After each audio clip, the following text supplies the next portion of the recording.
ফরিদপুরে ভাঙ্গায় আসন পুনর্বিন্যাসের প্রতিবাদে ৩ দিনের অবরোধ কর্মসূচি তৃতীয় দিনেও থমথমে পরিস্থিতি বিরাজ করছে। গতকাল দিনভর সহিংস ঘটনার পর আজ সকাল থেকে দক্ষিণাঞ্চলের সড়ক ও মহাসড়কগুলোতে যান চলাচল স্বাভাবিক রয়েছে। ভাঙ্গা ইন্টারসেকশন এলাকায় ব্যাপক আইনশৃঙ্খলা রক্ষাকারী বাহিনীর উপস্থিতি লক্ষ্য করা গেছে। তবে আন্দোলনকারীরা যাতে পুনরায় সহিংসতায় জড়াতে না পারে সেজন্য সর্বোচ্চ সতর্ক অবস্থানে রয়েছে প্রশাসন। জাতীয় প্রশাসক কামরুল আহসান মোল্লা জানিয়েছেন, পরিস্থিতি নিয়ন্ত্রণে সব ধরনের প্রস্তুতি নেওয়া হয়েছে। আমরা যান চলাচল স্বাভাবিক রাখার স্বার্থে যা যা করা দরকার তাই করব এবং এই ভাঙ্গাবাসীকে আমরা বলতে চাই যে তাদের বিষয়ে আমরা ঊর্ধ্বতন কর্তৃপক্ষকে জানিয়েছি এবং এছাড়া একটি রিট আদালতে আছে শুনানির জন্য, সেই পর্যন্ত তারা যেন অপেক্ষা করে। দর্শক, এই মুহূর্তে ভাঙ্গা থেকে আমাদের সঙ্গে যুক্ত হচ্ছেন প্রতিনিধি শফিকুল ইসলাম জনি। যুক্ত হচ্ছি তার সাথে। জনি, গতকাল দিনভর ব্যাপক সংঘর্ষের পর আজ ভাঙ্গার পরিস্থিতি কেমন দেখছেন জানাবেন। জি মারিয়া, আপনি জানেন যে গতকাল ভাঙ্গায় যে ব্যাপক তাণ্ডব চালিয়েছিল স্থানীয়রা, তো এরপর থেকে কিন্তু আজকে এখন পর্যন্ত ভাঙ্গায় থমথমে অবস্থা বিরাজ করছে। আমরা সকাল থেকে যেমনটি দেখেছি যে মূলত সকাল থেকে ঢাকা খুলনা, ঢাকা বরিশাল, ফরিদপুর বরিশাল মহাসড়ক কিন্তু যান চলাচল স্বাভাবিক রয়েছে। এক কথায় বলতে গেলে মানুষের চলাচলের ভোগান্তি আজকে নেই। তবে আমরা সকাল থেকে ভাঙ্গার যে সদরে বা ভাঙ্গার যে ইন্টারসেকশন এলাকায় আমরা ব্যাপক আইনশৃঙ্খলা বাহিনীর সদস্যদের আমরা দেখতে পেয়েছি।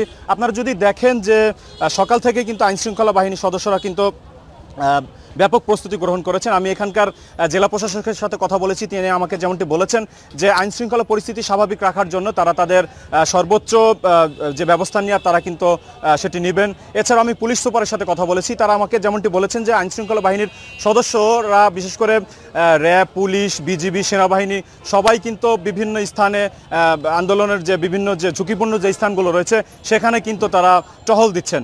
আমরা একটি বিষয়ে যেটি সকাল থেকে আমরা বিভিন্ন সড়ক মহাসড়কে ঘুরেছি, মূলত আন্দোলনকারী যারা ছিলেন তারা কিন্তু আমরা তাদেরকে বিভিন্ন সড়ক এবং মহাসড়ক স্থানগুলোতে কিন্তু আমরা তাদেরকে দেখিনি এবং সকাল থেকে আমরা যান চলাচল খুবই স্বাভাবিক দেখেছি। তবে আইনশৃঙ্খলা বাহিনীর সদস্যদের সাথে কথা বলে আমরা যেমনটি জানতে পেরেছি যে গতকালকের যে সহিংস ঘটনার যাতে পুনরাবৃত্তি আবার না ঘটে সেই জন্য কিন্তু তারা কঠোর অবস্থানে রয়েছেন।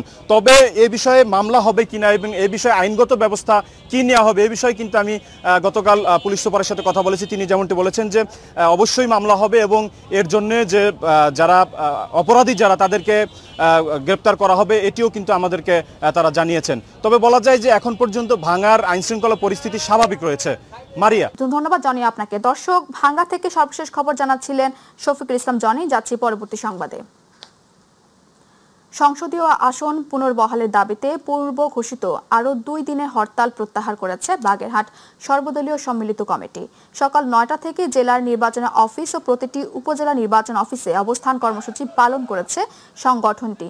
চলবে দুপুর 1টা পর্যন্ত। পূর্ব ঘোষিত কর্মসূচি অনুযায়ী মঙ্গলবার ও বুধবার সকাল 6টা থেকে দুপুর 12টা পর্যন্ত হরতাল পালনের কথা থাকলেও শারদীয় দুর্গা উৎসব উপলক্ষে জনসাধারণের দুর্ভোগের কথা বিবেচনা করে হরতাল কর্মসূচি প্রত্যাহার করে।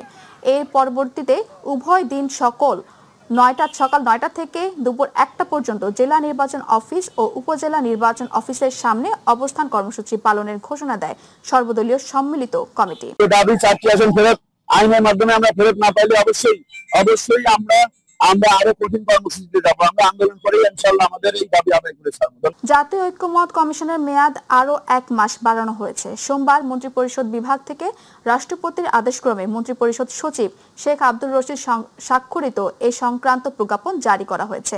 প্রজ্ঞাপনে বলা হয়েছে জাতীয় ঐক্যমত কমিশনের মেয়াদ আগামী 15 অক্টোবর পর্যন্ত বাড়ানো হয়েছে, যা অবিলম্বে কার্যকর হবে।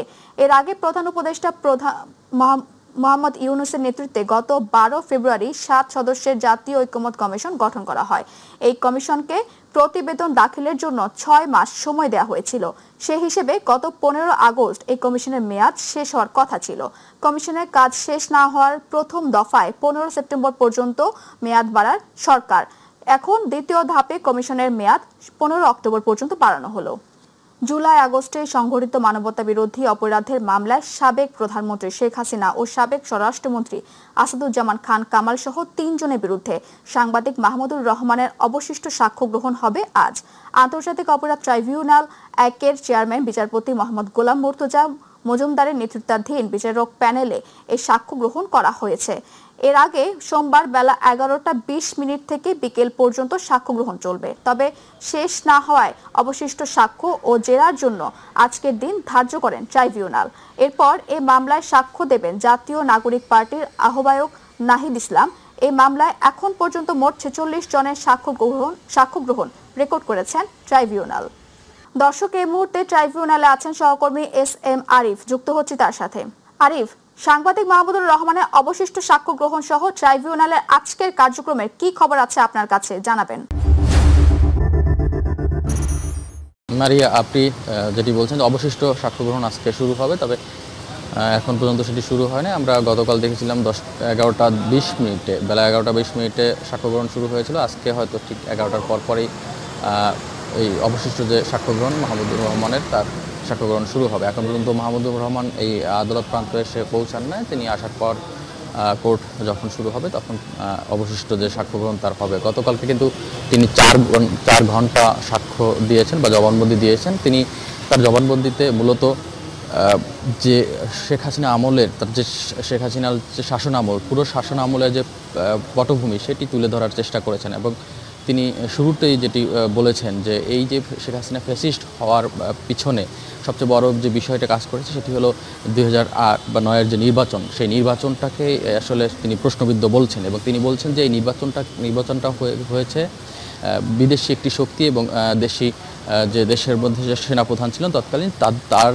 তাদের মেটিকুলাস একটি প্ল্যানিংয়ের মাধ্যমেই কিন্তু এই নির্বাচনটা হয়েছে এবং এই মেটিকুলাস প্ল্যানের মধ্য দিয়েই কিন্তু শেখ হাসিনা ফ্যাসিস্টের যে শুরুটা সেটি হয়েছে। তিনি তেমনটি তার জবানবন্দিতে গতকালকে জানিয়েছেন এবং তিনি বলেছেন যে শেখ হাসিনা সেনাবিদ্বেষী ছিল। এই কারণে শেখ হাসিনা যখন 2009-এ ক্ষমতায় আসেন, ঠিক ক্ষমতা আসার 2 মাসের মধ্যেই বিডিআর হত্যাকাণ্ডের মতো একটি বড় ঘটনা কিন্তু ঘটিয়েছিলেন এবং এটির পিছনে তিনি কারণ হিসেবে দাঁড় করিয়েছেন যে শেখ হাসিনা চাচ্ছিলেন যে দেশপ্রেমিক যে সেনাবাহিনী রয়েছে তাদের যে মোরালটি, সেই মোরালটি ভেঙে দেওয়া এবং এর মাধ্যমে তিনি আরও দীর্ঘ সময় আসলে যেন এই রাজত্ব তিনি করতে পারেন। এই কথাগুলো আসলে তিনি তার জবানবন্দিতে শেষ সময় জানিয়েছেন এবং পাশাপাশি তিনি জানিয়েছিলেন যে শেখ হাসিনার শাসনামলে বিভিন্ন যে হত্যাকাণ্ড হয়েছে, বিশেষ করে শাপলা চত্বরের যে হেফাজতে ইসলামের হত্যাকাণ্ড সেটি রয়েছে, তার আগে যেটি বললাম যে বিডিআর হত্যাকাণ্ড সেটি রয়েছে। এরকম বিভিন্ন হত্যাকাণ্ডের কথা ইতিহাস তিনি কিন্তু তুলে ধরেছেন। পাশাপাশি তিনি বলেছেন বিচার বিভাগকে তৎকালীন যে সরকার কুক্ষিগত করে রেখেছিল এবং বিচার বিভাগকে ধ্বংস করে ফেলেছিল সেটিও তার জবানবন্দিতে তিনি বলেছেন এবং তিনি বলেছেন যে এই আদালতেই যে ট্রাইব্যুনাল গঠিত হয়েছিল মানবতা বিরোধী অপরাধের জন্য, সেই অপরাধের যে এই ট্রাইব্যুনালের যে আদালতের কার্যক্রম প্রক্রিয়া সেটিকেও প্রশ্নবুদ্ধি ছিল, সেটিও তিনি তখন জানিয়েছেন এবং বলেছিলেন যে তিনি এমনটাও বলেছিলেন যে বিদেশি পরামর্শের ভিত্তিতে কিন্তু এই ট্রাইব্যুনালের যে কার্যক্রম সেটি চলতো শেখ হাসিনার আমলে, সেটিও এরকম বিভিন্নভাবে আদালতকে, বিশেষ করে উচ্চ আদালত সহ সবগুলো আদালতকে আসলে আদালতের কার্যক্রমকে আসলে ধ্বংস করে দেওয়া বা একমুখী করে দেওয়া বা সরকারের পক্ষে কথা বলা, সেটি নিয়ে কিন্তু তিনি বারবার প্রশ্ন তুলেছেন।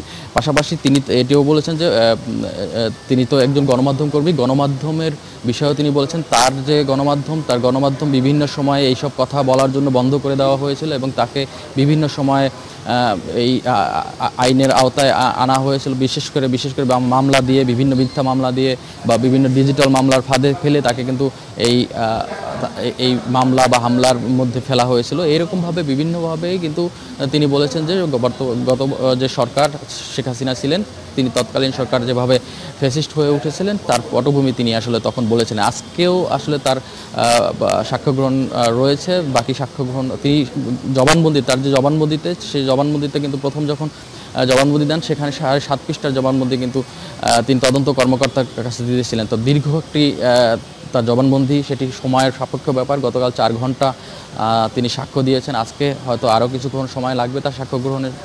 এরপর আবার তাকে জেরা করবেন বিরোধী যে আসামি পক্ষের আইনজীবী রয়েছেন তারা। সেটি কিন্তু আমরা এখন এই মুহূর্তে দেখছি যে মাহমুদুর রহমান কিন্তু আদালত প্রাঙ্গণে এসে পৌঁছেছেন। আমি ক্যামেরার মাধ্যমে যদি দেখাতে চাই, আপনার ক্যামেরার মাধ্যমে দেখাতে চাই যে এখন কিন্তু মাহমুদুর রহমান আদালতে এসে পৌঁছেছেন এবং তিনি তার বাকি যে সাক্ষ্য সেটি হয়তো এর পরে কিছুক্ষণ পরেই হয়তো শুরু হবে। আদালত শুরু হলে সে সাক্ষ্য গ্রহণ করবেন এবং যেটি বলেছি যে তার যে আসামিপক্ষের আইনজীবী তারাও কিন্তু আসলে তাকে জেরা করবেন, সেটি কিন্তু এখনও আমরা যতটুকু জানতে পেরেছি। এবং আজকে কিন্তু আরেকজন সাক্ষীর সাক্ষ্য গ্রহণ কথা রয়েছে, যদিও সেটি সম্ভবপর হবে কিনা। গতকালকে কিন্তু চিফ প্রসিকিউটর তাজুল ইসলাম তিনি জানিয়েছিলেন যে আজকে নাহিদ ইসলামের সাক্ষ্য নেওয়া হতে পারে। তবে যেহেতু এখন পর্যন্ত সাংবাদিক মাহমুদুর রহমানের সাক্ষ্যই শেষ হয় নাই, সেখানে আসলে তার সাক্ষ্য গ্রহণ শেষে জেরা শেষে কতটুকু সময় পাওয়া যাবে সেটিও এই পরবর্তী নাহিদ ইসলামের সাক্ষ্য গ্রহণের বিষয়ে আসলে বলা যাবে। আরেকটি বিষয় জানিয়ে রাখি, ট্রাইব্যুনাল 2-এ কিন্তু আশুলিয়া যে 6 লাখ পুরানোর মামলা, সেই মামলায় কিন্তু সাক্ষ্য গ্রহণ চলছে। এই ট্রাইব্যুনাল 1-এ চলবে শেখ হাসিনা সহ 3 জনের বিরুদ্ধে মানবতা বিরোধী যে মামলার সাক্ষ্য গ্রহণ সেটি, এবং 2-এ কিন্তু এই আশুলিয়া লাশ পুরানোর মামলার সাক্ষ্য গ্রহণ চলবে। তো এই ছিল আসলে আমার কাছে সর্বশেষ। জি আরিফ, আপনাকে ধন্যবাদ। চিকিৎসক ও জনবল সংকটে দীর্ঘদিন ধরে অযত্ন আর অবহেলায় পড়ে আছে রংপুরের পীরগঞ্জের খালাসপীর 10 শয্যা বিশিষ্ট মা ও শিশু কল্যাণ কেন্দ্র। হাসপাতালগুলোতে চিকিৎসক না থাকায় কাঙ্ক্ষিত চিকিৎসা সেবা থেকে বঞ্চিত হচ্ছে এই অঞ্চলের মানুষ। ব্যবহার না করার ফলে অকারণেই নষ্ট হতে চলেছে হাসপাতালের সব ধরনের সরঞ্জাম। রংপুর থেকে মাহমুদুল হাসানের রিপোর্টে বিস্তারিত। রংপুরের পীরগঞ্জ উপজেলার খালাসপীরে অবস্থিত 10 শয্যা বিশিষ্ট মা ও শিশু কল্যাণ কেন্দ্রটি বছরের পর বছর ধরে পড়ে আছে অচল অবস্থায়। হাসপাতাল আছে, রোগীও আছে, কিন্তু নেই চিকিৎসক। ফলে স্বাস্থ্যসেবা থেকে বঞ্চিত হচ্ছেন এলাকার সাধারণ মানুষ। খালাসপীর 10 শয্যা বিশিষ্ট এই হাসপাতালটি প্রতিষ্ঠিত হয়েছিল মা ও শিশুর প্রাথমিক স্বাস্থ্যসেবা নিশ্চিত করার লক্ষ্যে। কিন্তু চিকিৎসক না থাকায় হাসপাতালের দরজা শুধুই খোলা, সেবা নেই। হাসপাতালে রোগী না থাকায় নষ্ট হচ্ছে ক্রয়কৃত প্রয়োজনীয় সরঞ্জাম। আমাদের গরিব মানুষ, আমরা কেন পীরগঞ্জে যাব? আমরা তো এখানে মেডিকেল আছে, কিন্তু ডাক্তার হইলে আমরা এখানে চিকিৎসা পাবো। হাসপাতালে যে কার্যক্রম সেটি যেন পূর্ণাঙ্গভাবে চালু হয়, তাহলে কিন্তু এই অঞ্চলের মানুষের যে চিকিৎসা সেবা সেটি হয়তো বা নিশ্চিত হবে। সরকারি উদ্যোগে গড়ে ওঠা এই হাসপাতালটি সচল না হলে প্রত্যন্ত অঞ্চলের সাধারণ মানুষের স্বাস্থ্যসেবা আরও সংকটে পড়বে। হাসপাতালটি চালুর দাবিতে এলাকাবাসীর সাথে মানববন্ধনে অংশ নেন বিভিন্ন রাজনৈতিক দলের নেতারাও। মানুষের মৌলিক অধিকার স্বাস্থ্য সেবা, চিকিৎসা, সেই চিকিৎসা যাতে সহজেই পায়। আমাদের স্বাস্থ্য সেবা দরকার, এই স্বাস্থ্য সেবা যাতে নিশ্চিত হয়, এই নিশ্চিত করার লক্ষ্যে আমাদের আজকে এই মানববন্ধন। স্টাফ যে দরকার সেই স্টাফটা তারা খুব দ্রুত এখানে দিয়ে দেখ, আমরা তাদের মাধ্যমে যেন সুচিকিৎসা পাই। দ্রুতই হাসপাতালটি চালুর মাধ্যমে প্রত্যন্ত অঞ্চলে স্বাস্থ্যসেবা নিশ্চিত হোক, এমনটাই প্রত্যাশা স্থানীয়দের। মাহমুদুল হাসান, বাই টিভি, রংপুর। এবারে আমাদের কৃষি।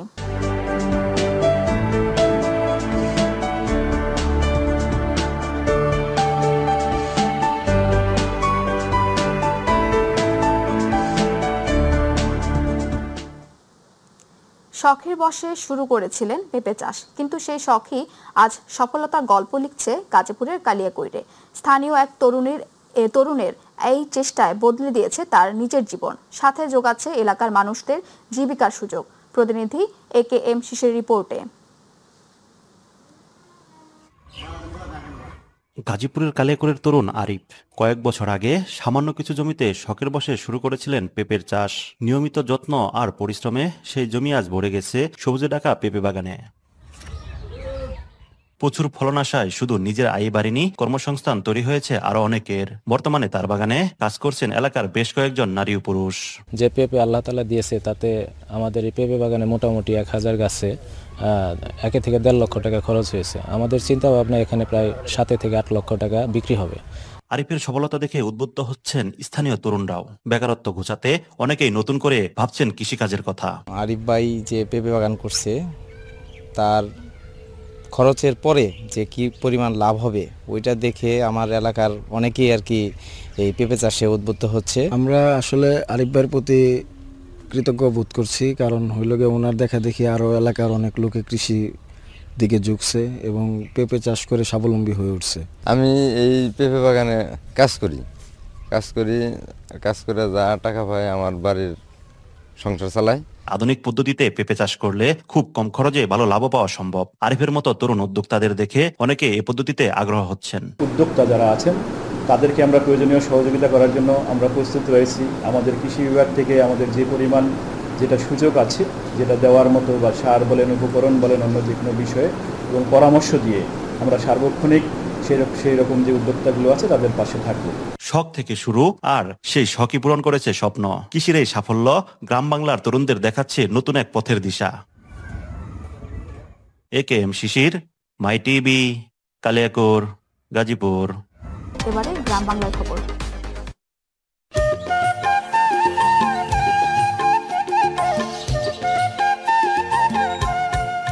রাজবাড়ীর গোয়ালন্দে দৌলতদিয়া ইউনিয়ন পরিষদের VWB 2025-26 চক্রে 30 কেজি হারে 749 জনের মাঝে চাল বিতরণ অনুষ্ঠিত হয়েছে।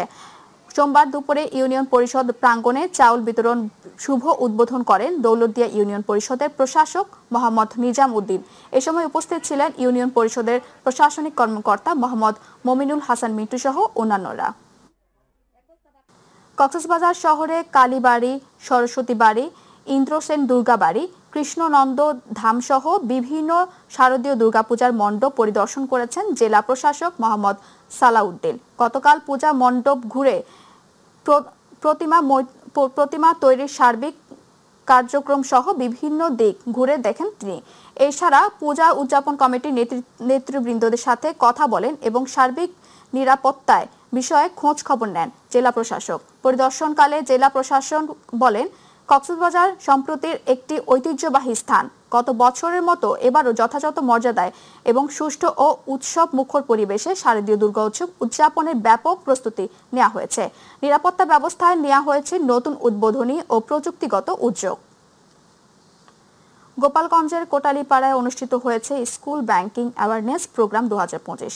দুপুর 2টায় উপজেলার হিজলবাড়ি বিনয় কৃষ্ণ আদর্শ উচ্চ বিদ্যালয়ে এ অনুষ্ঠান অনুষ্ঠিত হয়। অগ্রণী ব্যাংক PSC কালীগঞ্জ বাজার শাখার আয়োজনে বিনয় কৃষ্ণ আদর্শ উচ্চ বিদ্যালয় প্রধান শিক্ষক বিকাশ চন্দ্র বিশ্বাসের সভাপতিত্বে প্রধান অতিথি হিসেবে উপস্থিত ছিলেন উপমহাব্যবস্থাপক ও অঞ্চল প্রধান আলাউদ্দিন আহমেদ। বিশেষ অতিথি হিসেবে উপস্থিত ছিলেন বিনয় কৃষ্ণ আদর্শ উচ্চ বিদ্যালয়ের ব্যবস্থাপনা কমিটির সভাপতি শুভ চন্দ্র মজুমদার, জয়নুল আবেদিন, কার্তিক চন্দ্র মণ্ডল সহ অনেকে। অনুষ্ঠানটি সঞ্চালনা করেন সঞ্জয় বাইন।